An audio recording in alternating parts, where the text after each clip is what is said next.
Сонсогч та бүхэндээ өчигдөр мэндийг хүргэе. Дэлхийн монголчуудын хэмжээл радио 88.3-аас 7-ны даваас баасан гарагийн 21 цаг 10 минутаас хүргэж байгаа.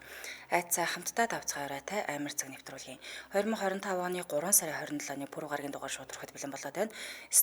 Студид хөтлөгч Чанцаа Амийн найруулагчаар ундрах нар ажиллаж байна.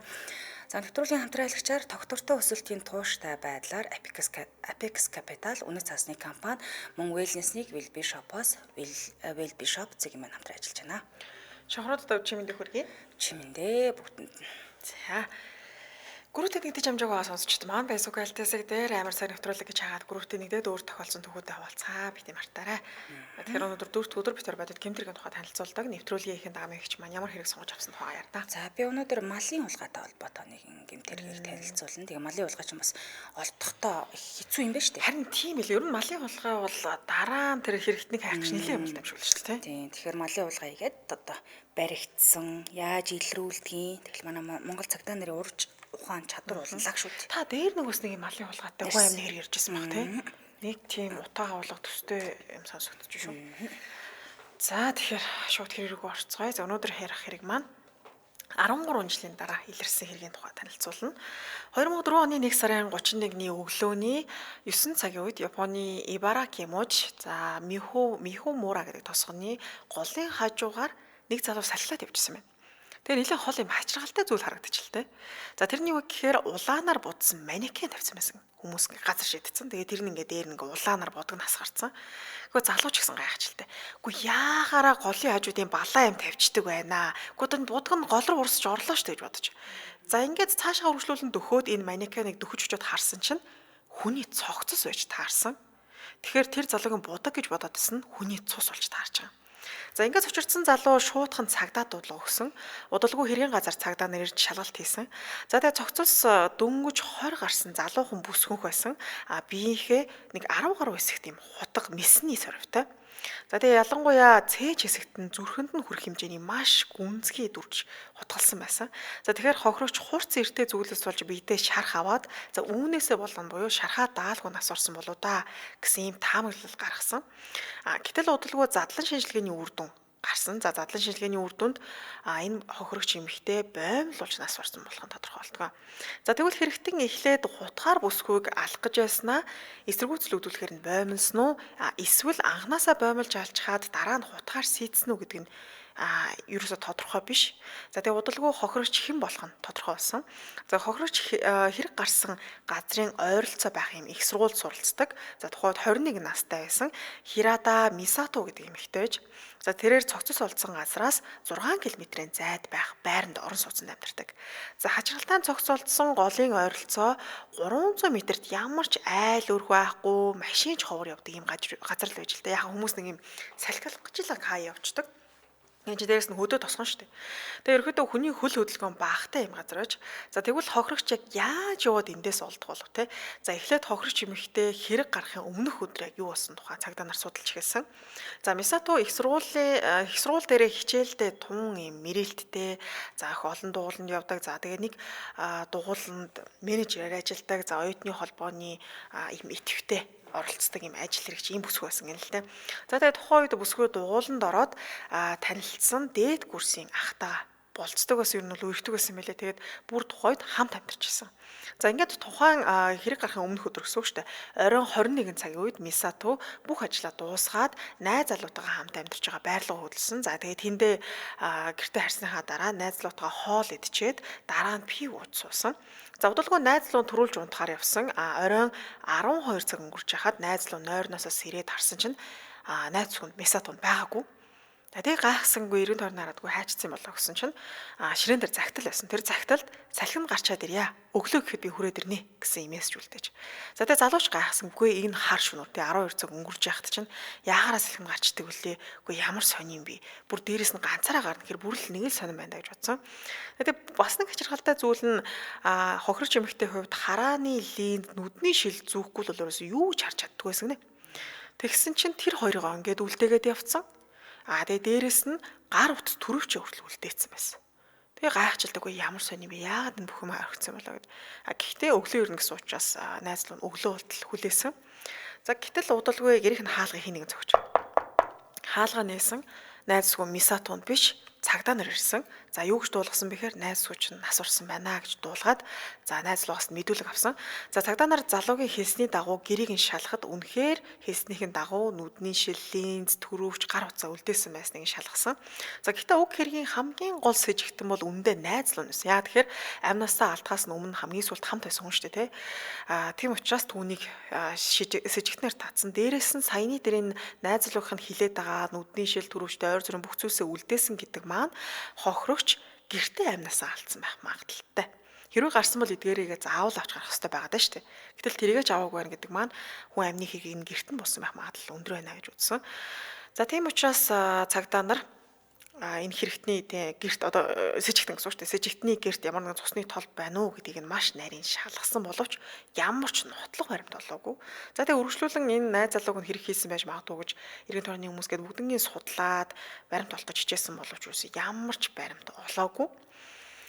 Тэгэд энэ найз залуугаас нь байцаалт авч явахдаа гэхдээ нэг шин зүйл олж мэдсэн нь Мисато найз залуутайгаа муудалцсан гэдгийг нь олж мэдсэн. За мөн энэ салхин гарья гэдэг нь хохирогч Мисато найз залуутайгаа муудалцах бүртээ хилдэг буюу одоо нэг хоёул хэсэг зай барья тий хэсэг хоёулаа нэг тус тусдаа бодоод үзье гэхдээ салхин гарья гэдэг буюу салхин гарч ингэж боддог гэсэн юм л дээ. За тэгэхээр ийм муудалцсныхаа дараа л ерөөдөө салхин гарахаар явсан болж таарч ах шиг байна.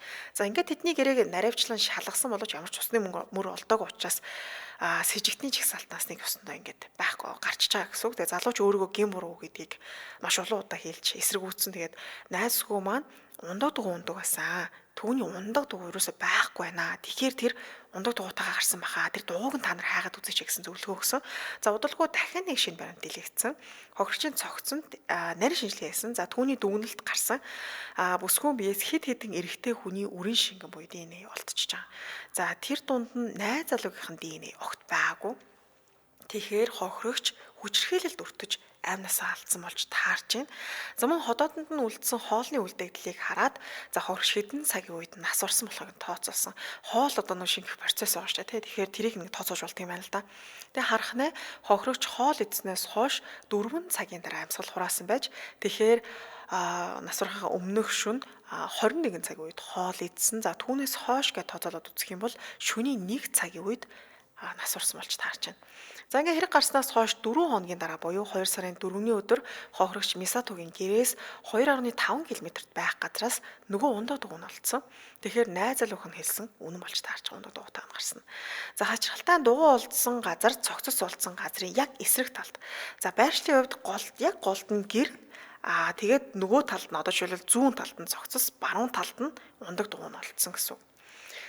За ингээд цагдаа нар дугуй олдсон газрыг иргэн тойронд нь нотлох баримт олдох болов гэж шалгасан боловч ямар ч нотлох баримт юусаа гарч ирээгүй. За тэгсэн удалгүй нэг гэрч гарч ирдэг. Цай хамтралжаа танилцуулаад өргөлжлүүлээ. Тогтвортой өсөлтийг тууштай байдлаар Apex Capital үн цаасны компани. За тэгэхээр хөрөнгө оруулалтын хамгийн эрсдэл багатай түгээмэл хэрэгслийн бондын тухай хэлэх юм. За бонд буюу үрийн бичиг нь барьцаа болон баталгаагаар хангагдсан үнэт цаасны нэг төрлийн бүтээгдэхүүн гэж авдаг. Энгийнээр тайлбарлавал хөрөнгө оруулагчид компани бондод хөрөнгө оруулж байгаа нь бонд гаргаж буй компанид мөнгө зээлж байгаа гэсэн үг. Харин энэнийхээ хариу тухайн компани зүгээс хөрөнгө оруулагчид үндсэн мөнгө олон хүн эргэлтийн төлөлтийн хуваараа даваад төлөөд ингэ явнаа л гэсэн үг юм байгаа юм. За тэгээд тухайн компани бондоор татан төвлөрүүлсэн дүнгээрээ дараагийн шин төсөл, бүтээгдэхүүн, үйлчилгээ бий болгох, чанар төлөлөө сайжруулах зэрэг эргэлтийн өрөнгөө болгож ашигладаг гэдгээр бонд нь үн цэнэд шингэсэн хөрөнгө оруулалт болж чаддаг юм билээ. Тэгэхээр та дотоодын үйлдвэр, үйлчилгээ, бүтээн байгуулалт хийж буй компанид хөрөнгө оруулалт хийснээр хүүгийн өгөөж авахаас гадна өөрийн хөрөнгө оруулалтын үр дүнгээ тухайн компани бүтээн байгуулалтаас нь бодитоор харах боломжтой болчихж байгаа.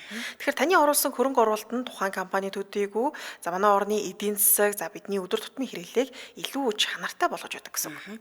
За энэ үнэт цаас зохицуулагч байгуулгаар бүртгэгдэн гардаг юм байна. Эрсдлийн хувьд бол бага, хүү тогтмол, өгөөж өндөртэй гэдгээр давуу талтай. Тодорхойлбол бондын дундаж хүүнийг 18-аас 19% байдаг. Тэгэхээр та бондод хөрөнгө оруулснаар үндсэн мөнгө олон хүүгийн өгөөжөөс хэдэн төгрөг, хизээ, ямар давтамжтай авах зэрэг нөхцөлд нь тодорхой байдгаар онцлог юм билээ. Гэрээний хугацаанаас өмнө хөрөнгө оруулалтаа татах тохиолдолд хүүгийн ямар нэгэн алдан тооцохгүй. Тэгэхээр танд ашигтай гэсэн. Мөн гэрээ байгуулсан хугацаанаас өмнө бондо зарсан тохиолдолд эзэмшсэн хугацааны өгөөжийг үндсэн хүүгээр нь тооцоолоод ингэ авчна.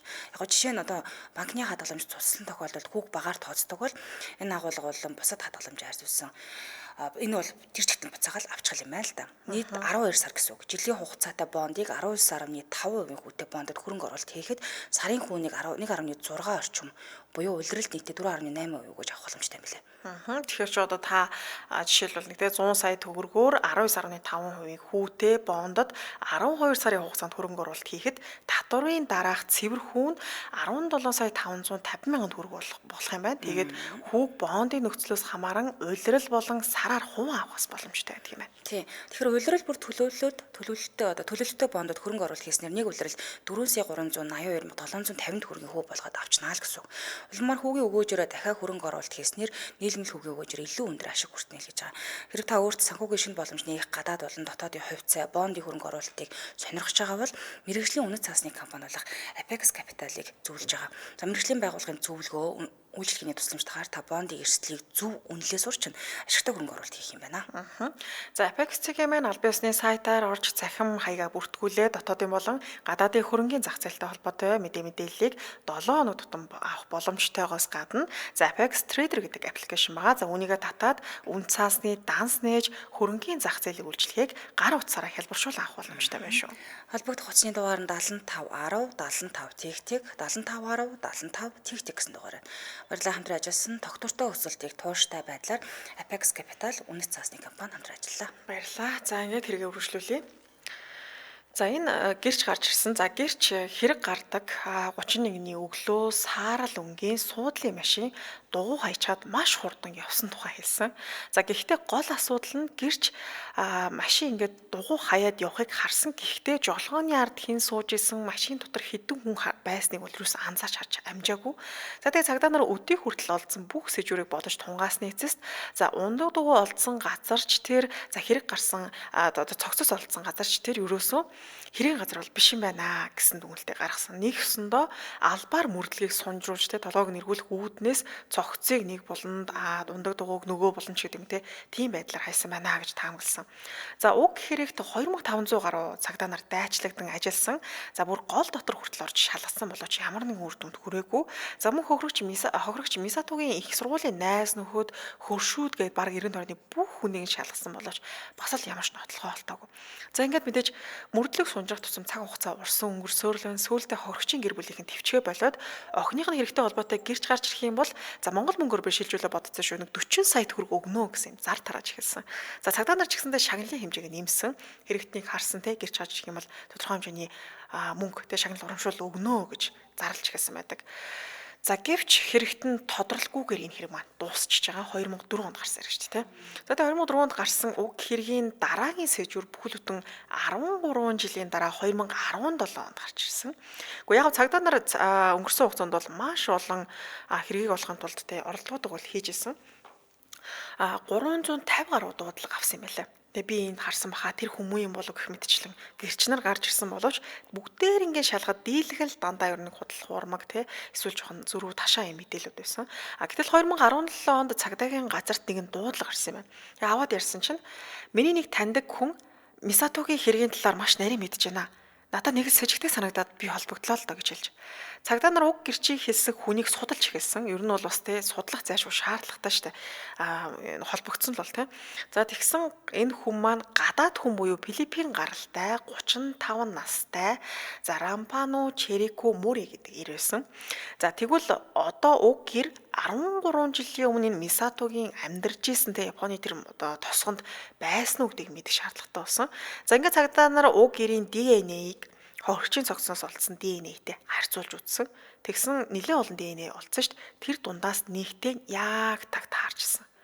За ингээд цагдаа нар шуудхан түүнийг баривчилж хэрэгтэн баригдах үедээ хэрэг гарсан одоо тосгоноос нэлээд одоо хол байдгийн мужид эхнэр 3 хүүхэд бүр хадам ээжийн хамт амьдарч байсан. За тэрээр гадаад хүн боловч Японд оршин суух эрхтэй хүн юм байсан гинэ. Тэгээд тухайд ямар ажил эрхэлжсэн бэ гэхээр автомашины үйлдвэрт ажиллаж байсан юм Филиппин ирсэн бахан. За тэгээд эргэн тойрных нь хүмүүсийн хэлж байгааргүй энэ залууч ийм хэрэг хийх хүн биш ээ. 3 хүүхэдтэй те эхнэртэй халамжтай сайн аав штэ. Яагаад энэ хүнийг барьж байгаа юм болоо гэж гайхацгааж байсан. За цагдаа нар түүнийг баривчсныхаа дараа шахалтанд оруулсан. Үгүй чи нэр хийсэн шүү дээ, тэ ДНХ чи яг таарж шүү дээ. Чи одоо хэрэг үлээ гэж чахаж тулгаж эхэлсэн. За тэрээр 13 жилийн өмнө хэрэг гардаг 2004 онд 22 настай байсан. За тэгээ нэг үйлдвэрт тухайд ажилдаг гэсэн гинэ. Одоо бид нар ч бас ингээл гадагшаа гарч ажилладаг шиг л яг гадагшаа гарч ажиллаж байсан гэсэн үг. За түүний ажиллаж байсан Ибараки мууж өндөр настан ихтэй учраас гадаад энэ иргэд ирж ажилладаг буюу хар ажлыг хийдэг байж л тэ. За тэгээ хэрэг гардаг өдөр тэрээр ажлынхаа хоёр залуутай орой хамт ууж идэж сууцгаасан. За ингээ удалгүй гэрийн зүг хөдөлцөөж. За ингээ тэд явах замдаа дугуйтаа яваа хохирч мисатуг олж харсан. Бүгдээр алкогол хэрэглэсэн согтоо байгаа шүү дээ.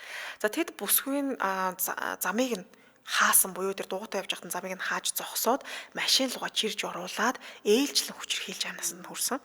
За тэд архиа гарсны дараа за энэ эмэгтэйг ингээд явуулчих юм бол цагдаа нарт мэдэгдэнэ. Тэгвэл гурлаа Японд амьдрах боломжгүй болно шүү дээ. Ерөөсөө л энэ эмэгтэйг алчих гэж шийдсэн.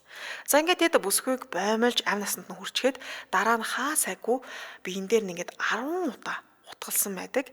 За энэ ямар учраас ингэж гимтээсэн юм бэ? Аль хэдийн боомлоод амнаас нь хүрсэн штэ гэж асуусан. За тэгсэн чинь бид нар түүний амнаас нь хүрсэн гэдэгтээ итгэлтэй болмоор байсан юм аа. Бүрэн өгсөн гэдгийг мэдэхгүй байсан болохоор гэд.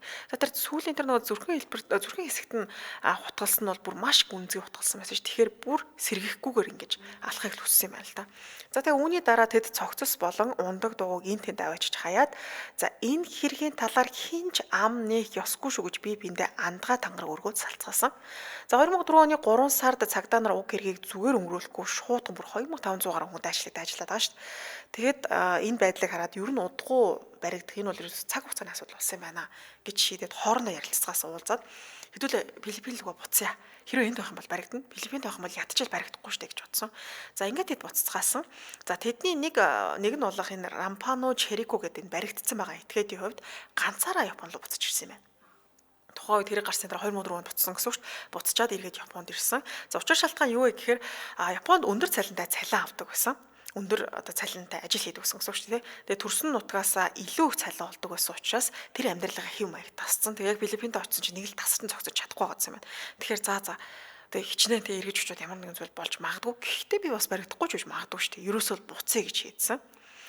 За ингээд өөрийнхөө аимшигт хийсэн хэрэгт гимшиж эхэлсэн гинэ. За яг яагаад гимшсэн бэ гэхээр дараа нь хүнтэй суугаад охинтой болсон. Охинтой болонгуудаа би ингээ хүний алга үрийг алчлаа штэ. Би ийм амар аимшигтай зүйл хийсэн бэ гэдэг бүр сүулт штэ. Охинтой болсныхаа дараа л ойлгосон маа.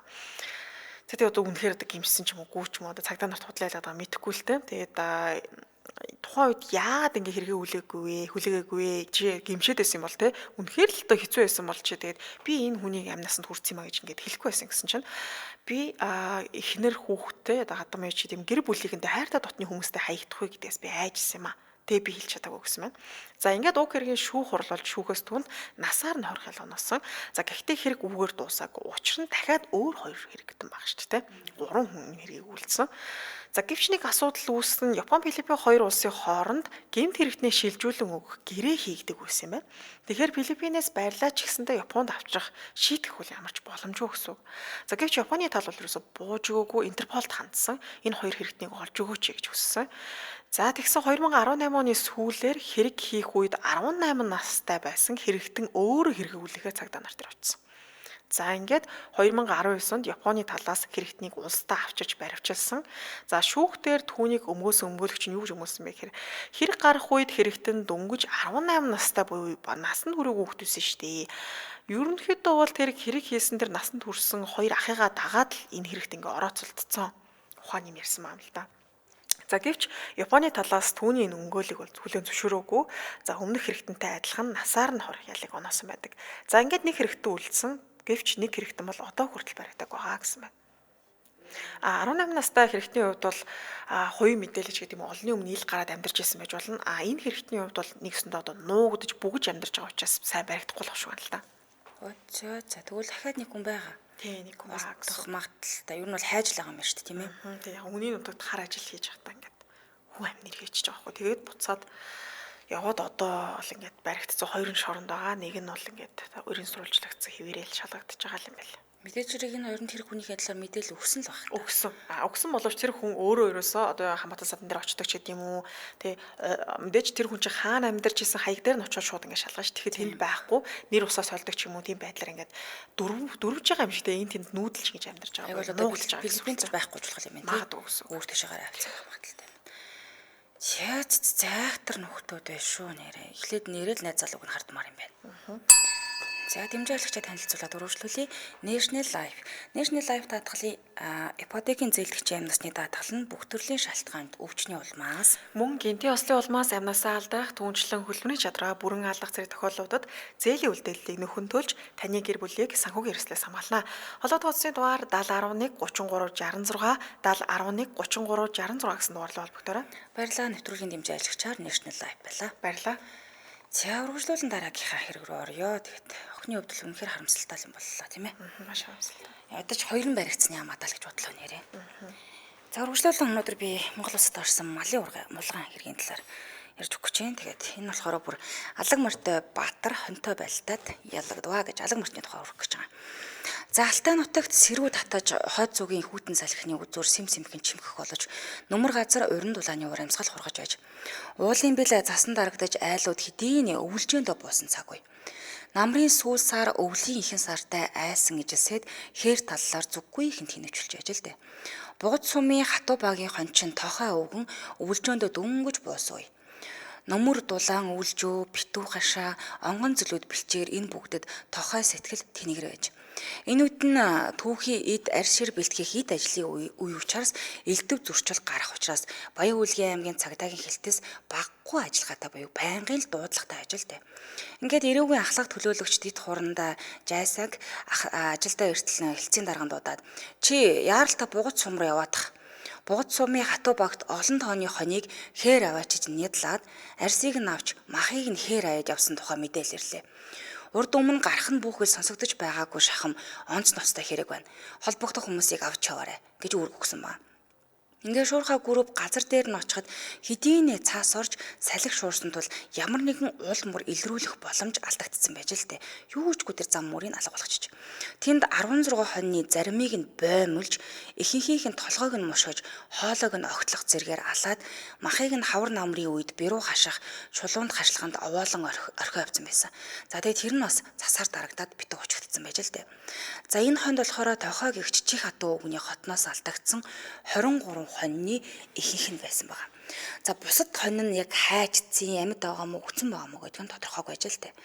Ямар ч гэсэн энэ айлын хашаанаас нь хон таслан хөөгж авчираад хөнөөсөө хэрэг гарсан байгаа. За хохирогч тохойн эхнэр маань хэлэхдээ болохоор үгүй эхнэр маань аймаг явсан. Би 8 настай хүүгийн хамт орой малаа хотонд оруулаад хашааны хаалгыг төмөр утсаар уйж бэхлээд өглөө боссон чинь уяа маань өөшлөгдсөн байсан юм. Хоттой хоньны зүс мэдээ хитэн сайхан эр хонь байхгүй байгаад нь хамгийн түрүүнд нүдэнд туссан. Нэг морьтой хүн ирээд хонь тууж явсан мөр хөөж аваад хөтөлд авуулаад алдчихлаа гэж харамсаж хэлсэн ба. Тэр цааш нь хэлэхдээ бэлчээрээс сулж надтай муудалцаж чамайг хүүс тэмтрүүлж голомтыг чинь баллна гэж занал хийсэн тэр нөхөр л намайг чадсан байх гэж мэдүүлсэн ба. Ингээд жаасаа тэр даруй шалгалтын ажиллагаа хийж сумын хэсгийн төлөөлөгч тэгсгэл дислэгчийг шуурхай ажилд ажилласан ба. За энэ иргэдийн сонирхлыг татаж урд өмнө гараагүй нэлийн чигшүүртэй хэрэг байсан учраас дислэгч эрүүг албанд шилжүүлсэн юм л да. Ингээд эрүүгийн албач гисэн энэ асуудлыг онцгой анхаарад тал бүрээс нь судалж эхэлсэн. Хамгийн түрүүнд бэлчээр дээр занал хийсэн этгээдийг тал бүрээс нь шалгасны үндсэн дээр тэр нь энэ хэрэгтэй ямар ч холбогдолгүй юм байна гэдгийг тогтоосон ба. Гэтэл хохирогч өвгөн энийг нь үл зөвшөөрөөд "Гүй та нар юу яриад байгаа юм бэ? Үүнөөсөөр намайг занал хийсэн хүн байхгүй. Уу наа хүнээ нэг олигтойгоо шиг шалгаад өгөөч ээ" гэж цааш нь дахин зарга мэдүүлж эхэлсэн ба. Харин шалгагчид гин буруутанг ирж хайх өөр таамаглалуудыг дэвшүүлэн ажиллагаагаа эрчимжүүлсэн байна. За тохой өвгний чих хатуу гэдгийг сайн мэддэг төдийгүй тэр өдөр сонор соргоог ихнэр нь аймаг явсныг бүр мэддэг. Тэгжээж энэ айл руу дайрч хулгай хийсэн байна гэдгийг бодож утсан ба. Гэвч асуудлыг олон талаас нь авч үзэхэд тухайн өдөр тэр хавьд морьтой машин мотоциклтай явж байсан явуулын хүмүүс тухайн орчинд хулгай хийж болцсошгүй сэжигтэй этгээдүүдийг болон за дээрээс нь өөр ширэнд баригдчихсан. Хит ядуурлаас хулгай их болцсошгүй хэн байна вэ гэж нэлийн судалж гисэн ба. За ингээ ур чадвар гаргаж өдөр шөнөгүй уухгүй хөөцөлсөний эцэст мал хулгайлагдсан өглөө үүр цайж байх үед нь алаг морьтой ихээхэн юм унжуулж атсан хүн аймаг руу явж байсныг нь гэрчийн мэдүүлгээр тогтоосон ба. За ингээ эрлийн хэсэг алга моринд анхаарлаа тавьж сургалж эхэлсэн ба. Хатуу багийн чиглэлд алга морьтой хин байдаг үлээ. Тухайн үед алга морь унаж байсан эсэх. Мал хулгайлах үед ийш тийшээ алга морьтой хүн ирж байсан болов үгүй болов. За мөн аймгийн төвд бөөнөр нь хоньны арьс тушаагчид зэргийг илрүүлэхэд цагдаагийн байгууллагын бүх хүч боломжийг зөв зохистой зохион байгуулах ажилд гал анхаарлаа төвлөрүүлсэн байна. Ингэж хөнгөн шуурга тасралтгүй хүч хэрэгслээ үр ашигтай зөв зохицуулан ажилласаар хохирогч тоохын холын хамаатны дүү болох бүр хамаат нь бол таарсан. Тэндээс 5 км орчим зайд өвүүлждэг Телебой гихчээр хээр алга морьтой байсан нь тогтогдсон байна. За гимт хэрэгтэн баригдлаа гэж бодмоор сонин мэдээ боловч харамсалтай нь хээр алга морь нь гаднаа байж исэн байна. Яг уу ятах. За харин энэ хэргийн эзэн гэртээ байгаагүй. Эднийх 3 алга морьтой учир шалгаж үзвэл адуунд нь 2 алга морь нь байгаа нь тодорхойлцсон. За тэгвэл энэ хавьяас хэн алга морьтой навсаас юм ачиж аймаг явваа гэдгийг ойсох хэвээр байгаа. Ингээ аймгийн төвд очтол алга морьт ерөөсөй байгаагүй. Эрэл мухарталд ороод өөр тамглал шалгаж байтал 2 хоногийн дараа алга морьтон аймагаас гинэд гарч явж байгааг тогтооход замдан тоссон ба. Тэгсэн чинь нөгөө шалгаад байсан Телебой цагдаагийн машин харамгц морио огцом татан зогсноо хаттай уул руу угсхийн зам буруулаад цугтаацсан ба. Тэр газрын бартаа руу орсон ч гэсэн цагдаа нар бүсэд авч л дээ. Ингээд Телебой учирлахтаа "Гүй та нар яасан гэж наман гэж байгаа. Би хулгай хийгээгүй штэ" гэж мэлцсэн ба. За ингээ арьсны ченж нарын дунд тоо шорон дарагдан хутгалдаж яваад мал хулгайлах үед нэг ямаа 16 хоньны арьс авсан ченжийг олоод тушаасан хүний хувцас нүүр царайг нь ямар хүн байсан бэ гэж лавлахад Телебойтай яг таарсан ба. Ингэж түүний явсан маршрутыг шалгаж ажиллагааны явцад Телебой бусдад ихээхэн өртөө байсан учраас сэжиглэн баривчилж. 2 хоногийн дараа Телебой хамаатныхаа хоньыг хулгайлж нядлан зарсан гэдэг хэрэгээ өөрөө ч хүлээсэн байгаа юм л да. За мөн бусдыг төөрөгдүүлэхийн тулд өөр багийн айлаас алга морь зориуд авцсан. Тэг хийцэн байж. Гэвч 16 богийн арьсаа ганцаараа ачиж авч чадах хэсэг 16 толгой хоньыг ганцаараа нядлсан гэдэг нь эргэлзээ төрүүлсэн тул шалгаж хөдөлшгүй баримтаар тогтоосон ба. За ингэж алга морьтой Баатар хэдхэн хоньтой тулалдаж ялагдаад ялагдсан бол ийм төгөөс юм байна. Ойроос нь лавчтай. Тийм байх тийм. Гэхдээ ер нь энэ малын хулгай чинь тийм эдэг гэсэн шүү дээ. Магадгүй. Цаалаа амтралчаа танилцуулан дараагийнх нь яг адилхан хэрэг рүү норно. За wellness-ийг Will-Be Shop-оос Will-Be Shop зэг юм байна. За энэ ураа яг юу гэсэн үг юм гэхээр их олон талын утгатай юм билээ. Эрүүл байх нь wellness, гоо сайхан байх нь wellness, сайхан арьстай байх ч гэсэн wellness. Тиймээс wellness-ийг Will-Be Shop буюу таны сэтгэл хангалуун амьдрал их юм аягт зориулж ажиллаж байгаа. Эрүүл байж өвдгөө сэргийлж гоо сайхнаа тэр чигээр нь хадгалах ялалцсан эрүүл хүстэй байх зэрэг хамаатах нэ. За Will-Be Shop цэг эмэн сайт албан ёсоор үс арчилгааны Vela, Londa, за Nike Skin гэх мэтчлэн брэндүүдийг оруулж ирдэг. За тэгээ чанартай урт хугацаанд туршигдсан албан ёсны эрхтэй эрүүл мэндийн бүтээгдэхүүнүүд, арьс арчилгааны бүтээгдэхүүнүүд хүссэн газар хүргүүлэн авах боломжтой байлээ. За тэгэхээр манайх нөгөө сайт руу ороод үзэх юм бол маш олон төрлийн бүтээгдэхүүн байл. Одоо шил бидний нөгөө хэрэглэдэг уудагтай ашигтай бактериуд байсан. За үснийг болохоор бүр маш олон төрөлтэй нөгөө шампунь ангижруулагчаас гадна ус арчлах маш олон төрлийн бүтээгдэхүүн байгаа шүү дээ, тийм. Тэгээд бас тодорхой хэмжээний юутэй мэлээ хямдрал зарлаад явчихдаг юм байлээ. Тийм тэгэхээр одоо нэгдээд авчвал эндээс авчна гэсэн. Одоо бид нар чинь Vela, Londa ганцхан үсний будагтай гэж бодоод байдаг. Гэтэл үгүй энэ ч ус арчилгааны бүрэн бүтээгдэхүүн тэндээ байгаа. Тэгээд арьс арчилгааны маскууд бас ингэж багцаараа зарж байдаг юм байлээ.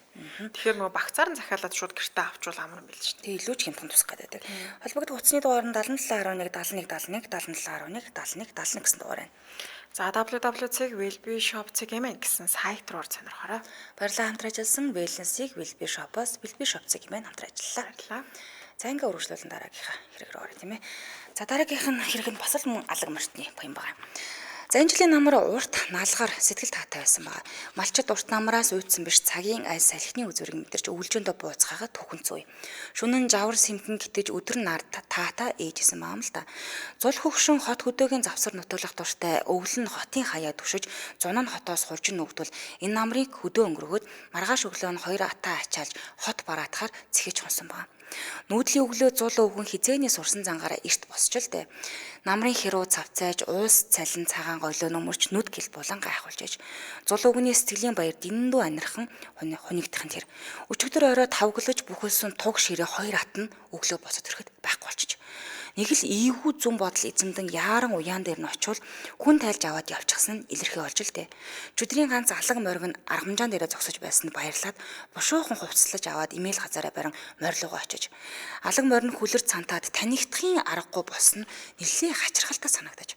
Учиргүй том тохмын орыг нь хараад орос имэйлээд унжтэй гэж эргэлзээгүй итгэсэн ба. Энэ шүн сүултээ боохоо хот руу гитээгүй байхад сүулгүй боохоо хоёр сайхан атыг нь аваад оргон зайсан ба. Алдсан хүн 10 тамтай авсан нь 1 тамтай гэдгээр 100 өвгөн эцэсгүй шаналж эхэлж.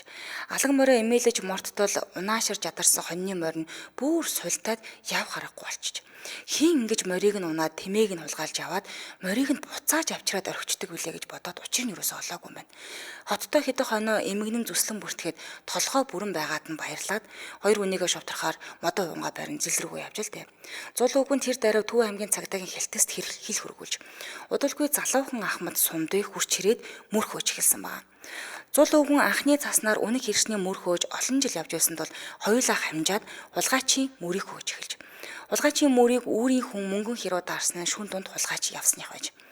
Хоёр морины мөр байгаа нэг нь алга мориных байгааг зул өвгөн хоёр атаа олоод авна гэж дэмийл найдаж баярлаад ажил дээ. Мөрдөн байцаагч хоёр хулгайчийг удахгүй байрж авна гэж итгэн басгүй баясаад л хомд яваад аж. Тэмээх хөдөлж явсан хоёр хүн буурлын даваан дээр хэсэг буудалсан ба. Тэрүүхэн хавьд нь суусан орж тодорхой үлдчихэж. Зул ажиглаж байгаад нэг нь дээлтэй нөгөө нь хөвөнтэй хүрэнтэй юм байна гэж их л гэрхаа ажиглаж хэлж л дээ. Тэгээд сундуу ажиглаж байснаа ширээстэй хүмтэй өмдтэй тахтай гуталтай тамиг татдаг хүн байна гэснээ ганц ширхэг шүдэнсний мод олж манай монгол шүдэн зэр зурс юм а да гэж хэлсэн ба. Тэгэхт нь гүддэн хоёрч хоёулаа залуу хүн юм гэж гихтэн нэрээ тийм байх шүү. Оройч мах идчихээ дээ. Гэтэн яаж вэ гэж асуугаад шүдэнсний модоор шүдэж хичилсэн байна. Энд бас морины ус наалтсан жижиг ус байна. Алга морины ус байна. Тийм байна. Тэр засан дээр шээжээ дээ. Тэмээ юу гэд үгүй хүн байна. Залуу хүн юм байна. Харахнаа шээс нэг тунгалаг юм байна.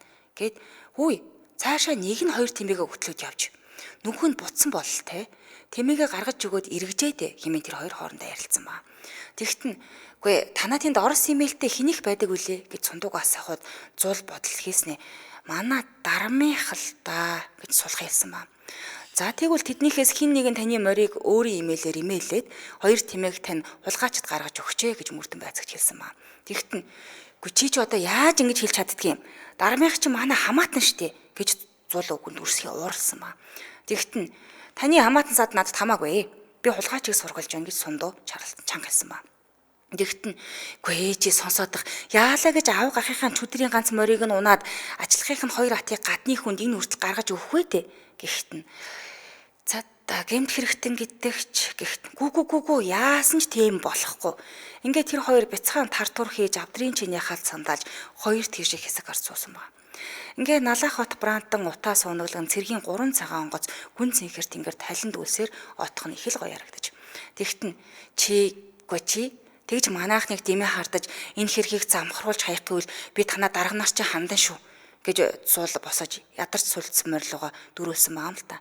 Тэгт нь за яах вэ та харж л агаарай гарцаагүй байх шүү гэж сундуу мөчөөгөө өгсөнгөө. Тэр хоёр удалгүй мөрөө алдаж хулгайч налаах орсон байхаа гэж таамаглан шогшуулсан ба. Налаах хотын урд дэнж дээр зогсож зул өвгөн дурандаж эхэлж хэрэг шаазгаа хаанд буужгнаж байна да гэж сундууг асуухад зул дүрсгэж заддарсан муу хулгайчийгүү гэж мордон шогшуулсан ба. Тэгт нь нэг юм харжээ гэж бодон сундуу дагаад л өвгнийг дагаад л ухсагчиж. Нүдэн баримжаагаар хотын доод талын хідэн хашаан донд хэрэг шаазгаа шонгийн мод хашааны орой дамжин нисэж буугаад ажил дээ. Тэгэхээр улаа үзээд ингэж байж болно гэж дүгнсэн. Магадгүй өөр мал гаргаж байгаа айлч байж болох тул тэр хоёр хашаан дээгүүр нь өмгийгээд харж л дээ. Тэгсэн харахад нь 3 хүн нэг тэмээ өвчөөд сууж ээж. Харамсалтай нь зул өвгнийх биш байж л дээ. Сундуу хашааны явган хаалгаар орж шалгалт хийж үүрээр 2 тэмээ хөтөлсөн хүн ирвөө гэж сургасан ба. Тэгт нь мэдхгүй өдий дайл болгон шахам идэж гаргадаг шүү дээ цагтаагүй гэж нэг бүгд өргөлсөн ба. Ингээд 100 сундуух хоёр налаах хавар бүтэн өдөржин асуу сургалаад хоёр атны сураг гаргаж чадсангүй. Сундуу бодол хийснэ. Үгүй та одоо арай тэмээгээ танихгүй байгаа юм шүү дээ гэж хэлсэн ба. Тэгт нь зул дүрсхийж бүрж бухимдаад Чи одоо хаашаа янзын хүүхэд үү? Битгий ингэж тоглоом шоглоом хийгээд. Өдий болтол идэлсэн 2 ата дэрэгдэн бүхэл динжийн цанаас ч андахгүй би. Ганц туг ус байхад тань гэж мэдэмхэрсэн ба. Тэгтэн Сундуй тэр ядалсан тиймээч таних мөн дөө гэхтэн. Гэхдээ би чамд хэлээд байгаа юм биш үү? Би 2 муу ата танихтайгаа байгаа шүү хөө гэхтэн. За тэгвэл одоо очиод ахаад нэг шалгачих гэсэн байгаа. Зүүн чихэндээ улаан давуу сүвлээстэй харагдсан. Манай тиймээ тэмтэггүй гэхтэн. Үгүй та мэдхгүй байна. Таныг хуурах гэд сүвлжчихсэн байвал яа гэж Сундуу боцсноо хэлж. Тэгтэн зул өвгөн дүрсхийснээ арайч үгүй байлгүй дээ гэж суулгаа хэлсэн ба. Тэгтэн үгүй та дандаа үгүй л гэх юм гэмт хэргийн олон талаас нь авч үздэг юм шүү гэж Сундуу байсан ба. Тэгтэн тэгвэл би үзээд шалгаад өгье. Яасан хүнд итгэдэггүй өгдвэ ч гэж зул өвгөн хидэрсэн ба. Ингээ өглөөний тимээ ядалсан хашааг цэвэрсэн нь хэрэг шаазгаа байтгаа халуун зун ялаа батхан шавах дусалч нүж үлдээгээгүй цэвэрлсэн байж. Тэгээд энэ нэлийн сэжигтэй санагдаж л дээ. Модон байшинд ороход ичээ гаргасан айлын шинж юус байгаагүй. Өглөөний нядалж байсан тимээний арьс мах хаана вэ гэж Сундуу шалсан ба. Тэгэхэд нь юу байдгийг байхгүй хот руу аваа явчихсан гэж туранхаа шар авгаа ширэг татаж хэлсэн ба. Тэгэхэд нь үгүй тэгвэл арьс толгой нь хаана вэ гэхэд нь байхгүй өөрөө өглөө шалгаа үздэй. Одоо ахад үзэх хэрэг гараа юу гэхэд нь тэглээ та арьс толгой хаана байгааг нь заагаад өчөх. Мах нь хотод хаана очих хэвтэй юм хаягийг нүг гэхэд нь үгүй би яаж мэддгийг явуул уус гуугаад ахаар нь хашаандаа төхөөрүүлчихсэн. Тэгээд өөртөө нь цэвэрлүүлсэн ухаантай юм гэхэд нь тэр тиймээ зүүн чихэндээ улаан давуу сүвлээтэй байсан баха гэж Сундуу тэр гих аргагүй хачин дуугаар асууж л дээ. Тэгэхэд нь үгүй алхахтаа тэгж сүлгч нь билээ. Надад хамаагүй гэж тэр авгаа хэлсэн ба. Энэ үг Сундуу зул хоёрыг самхартуулж өргөсөн ба. Зул дуугийнхангаа ансандаа таймх нэрэх гээд чадахгүй мөнгөнөж Сундуу ялахгүй зүйл дээр чадвасандаа химжээшгүй хордож хоромхон зүртэн нүүрнүүлж гисэн ба. Тэгэхэд нь үгүй миний тиймээ биш гэж би чамд хэлээд байгаа шүү дээ гэж зул өвгөн хэлээд өөрийнх нь хайртай хүрэн ат биш байгаасаа гэж дотроос юмхэн залбирсан ба. Түүнд энэ бүх юм нэг л авцалтаагүй болчиход байж л дээ. Танаа тиймээ мөн гэж хин нэг нь хэлбэл тэр өвгүй биш гэж босон харахад бэлэн байлаа. Тэгэхэд нь Сундуй за тэгвэл толгой нь хаана вэ гэж шалж игээсэн. Тэгсэн тэр авгаа ичид зовснуудаараа хялам хийгээд хойд бор чагуунцад өгчихсөн гэж хэлсэн ба. Сундуй халт заалгаад хашаан дэгээр нь дүүлэн бууж намхан модон хашаатай өөвгөр борл гэрлүү үсрээд орчиж л дээ. Тэгсэн толгойг нь өвчөөд арьсыг нь гаргаад хайчихсан байж. Сундуй тэмээ биш толгой ирж одоо толгой биш арьс хайх басандаа жаахан бухимдаад л ажил дээ. Зул өвгөн гаансаа зууж түүгээр илэнцгээ хийх гэсэн юм бэ. Манай хоёраад туулын гол дагаах би өрн тийшээ явж сургалъя. Нэг нь ачлага эрэхтэй болоод л аваа бидтэй гэж өөрийгөө тайтгаруулаа сууж ээж. Удалгүй гүлгэн нохоо даалгүй хайсан тэмээний толгойн өрчийсэн арьс олж зул өвгөнд үзүүжилдэ. Ярван харж байсан өвгөн хоншоорыг нь хідэн буурал үсийг тэмтэрч үзээд хар цагаан дуугаа болоод цаашаа эргэжиж. Тэгэхэд нь за танаа тэмээний толгойн арьс мөн үү? Үгүй та хилээд байлаа гэж Сундуу шавдуулсан байгаа юм л та. Тэгэхэд нь өвгөн дуун цаашаа ороод хачи юм та. Бис дараач ингэн гэж сансангүй. Тэгэхэд нь үгүй би танд хэлсэн мэдтэй мөн байгаа зү гэхэд нь харин тийм л байна. Би хөөрхийг хороохын зур улаан давуу сүвлэж дамжгалсан байх шүү. Бас хөөрхийг үгүй яасан хүн дотортой лүдвэ нүүр царайг нь харгасан гэж зул өвгөн химжээшгүй гонигтай хэлсэн ба. Хоёр хатыг тэр хашаан төхөөрж аваад махыг нь хот руу ачаад явчихсан нэгэн тодорхой болов. Сундыг буцаах ихэд зул өвгөн цааргалж үгүй чи хот руу яваад тэр хулгайч надад олоод өгөө гэж баахан гуйж л дээ. Сундууд нэг бодол байсан. Өвгөн араас нь өглөж хүний өгөнд орсонгүй. Яалаа гэж манайхаа нэгнийхээ тэмээг хулгаалах вэ дээ. Үгүй чи ёстой зүргүү залуу юм а гэд өглөөд яваад байж. Оройхон зул өвгөний сайхал зайтайгаа үлжигч буу дарамынд хурж ирж л дээ. Тэгт нь за би чамд зааж өгөөгүй шүү. Миний ах дүүсийг хардас эртгээ бойл гэж уяан дээр зул өвгөн зандарсан байгаа. Төрүүлж гэрт ороод энэ цагта та нарыг хулгаас ирдээд байна. Би хизээш та нарыг хардахгүй. Та нар ч тэгж нүгэл үлдэхгүй гэж хэлж амжсан байгаа. Гэхдээ гэр дүр хүмүүсээс хэний ч хариу туграагүй байна. Уруу царайлан хоймор сууж бууд ашгүй босож тэдний хажуугаар шурхийгэд Сундуу сугадаж аваад за чи орс имэйл аваад ирдэ гэд тушаасан ба. Тэгт нь үгүй чи наа хүүхдээ 50 гэж зул өвгөө орилж хэлсэн. Даш харц цагаан дуугийг гүлэлцэн айж гулжсэн харцаар хилэм хийсэн ба. Сундуу чамайг баривчлаа гэж товчхон хэлж. Гадаа барааны ард нуусан орос цэрэг имэйлийн тохмыг шалгавал алаг морных нь үст нь алдчихсан байж. Дашуудалгүй үнэнгээ өвчөж Баян Жаргал сумын төхөрт ав гахынхаа хоёр атыг алаг морийг нь унаж буурлын даваа хүртэл гаргаж өгснө хүлээсэн ба. Зул өвгөн бүр сандарч байхдаа учир мэдхгүй хүүхлээж эхлээ. Надад гарыг үзүүрт үргэл тусалж байдгийг чих зөөлөн сайн хүү байгаамаа энэ төр гэж зөндөөл өгүүлж. Аваад явах гэхтэн тэр хоёр хөгшин тэр хоёр хөгшин ат яах вэ гэж зул өвгөн гуйж утсан ба. Ингээд даш төмөр хоёр тэр үеийн эрэгэн хуулийн 109 дугаар зүйлээр шийтгүүлсэн ба.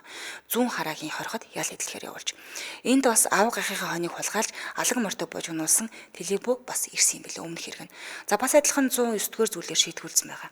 Тэр гурыг сайн ажилдаг итгэлтэй гэж үзээд хонин дээр гаргасан юм билээ л дээ. Ганц алаг морийг тэдний хинэн ч унж чадахгүй аргамжиж орхидог байсан. Ер нь бол алаг морь зогтдоггүй юм аа гэж гуруулаа үзэж. Бас хэрэг төвөгт өртөж магадгүй хин хин имээдэг болсных юм л дээ. Магадгүй амьдралдаа алаг морноос айж болгоомжилж бас бол тийм байж магадгүй.